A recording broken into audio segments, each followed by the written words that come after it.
Right. Are you guys awake? Good. We are the Broca Brothers, obviously, and we are also persons who stutter. So we're actually doing this. We have been stuttering since childhood. I remember that at the age of 6, I went to the bakery solo on my blue boots, feeling very confident about it, walking over there, opening up the door, standing there, and before I knew it, I began to stutter. I could not pronounce the word bread. And suddenly, some older man who was standing behind me started saying, "Who in the world comes up with the idea to send their stuttering kid to the bakery?" And at the age of 3, 4, I was the most adventurous kid on the block. I was out there on the streets always, talking to people, making friends with everybody, feeling at ease with everything. But experiences like that, and I have a couple, crushed me.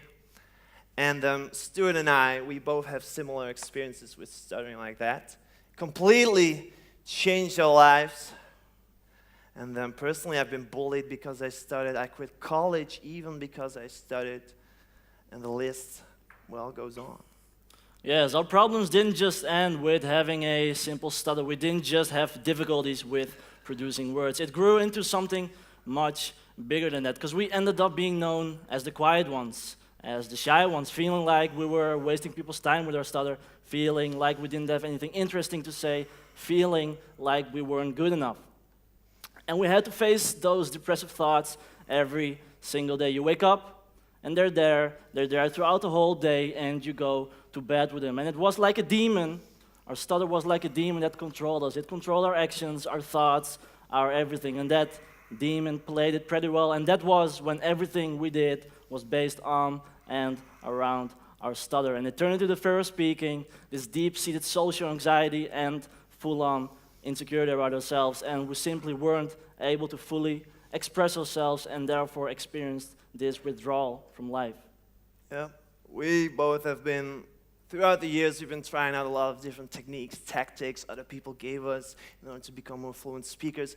Been to speech therapy, but still finding out that it did not bring us the results that we wanted. We longed for being fluent speakers, being able to fully express ourselves, saying anything we want at any moment in time.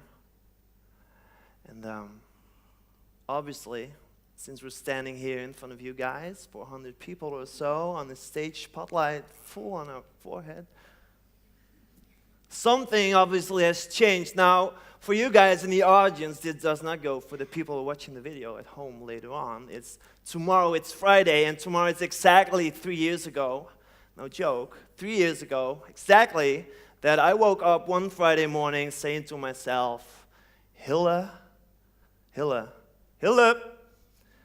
this is going to end. Stuttering is going to end right here. We're doing something about it. Don't know what, I don't know how, but we're doing it.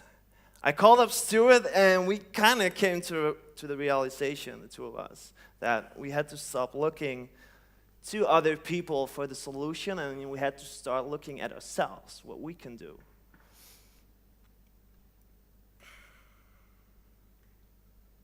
We had to start getting rid of all the barriers, of all the negative experiences we had with stuttering. We had to get rid of those in order to become more expressive, in order to be able to fully express ourselves.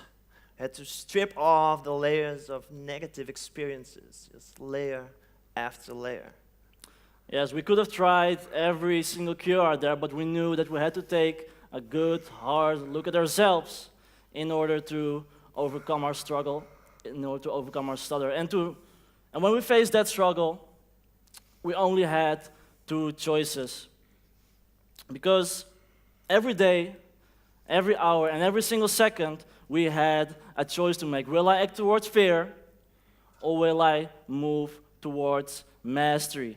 And fear meaning that you're giving your power away to your struggle, that you're letting your struggle control you. Fear meaning running away from your problems. It's hiding yourself from the truth. It's deceiving yourself and being able to come up with thousands of excuses to not do what is required of you. It's staying in your little comfort zone of comfy habits and distraction.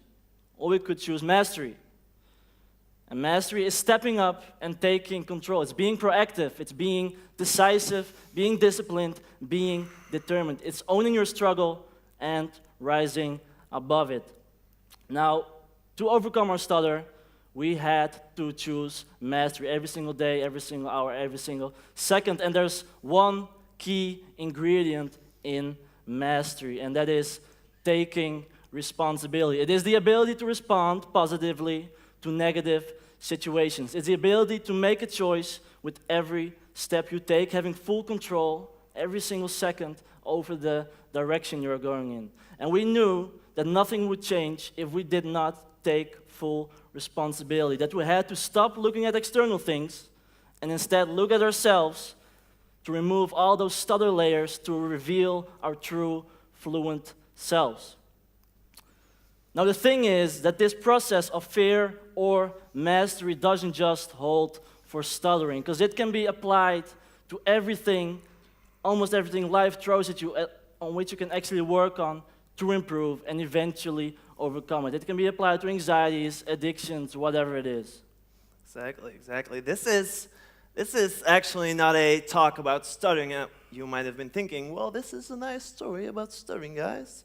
But it's actually not. It's about a struggle. It's a struggle that you and everybody else is probably facing. We all have something. We all have been through negative experiences in the past that made us think, believe, feel, behave in certain kind of ways. And it's those ways that can lead to struggles, to problems in the now. And to us, stuttering was the result of something being wrong on a much deeper level. And when we started unpeeling all those negative experiences, we found fluency.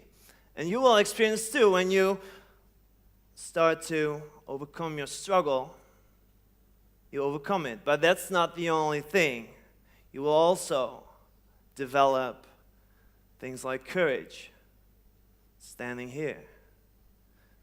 You develop more positivity, it's feeling at ease in this world. You become a grounded, calm, and even loving person. You develop all the good things, empathy, social intelligence.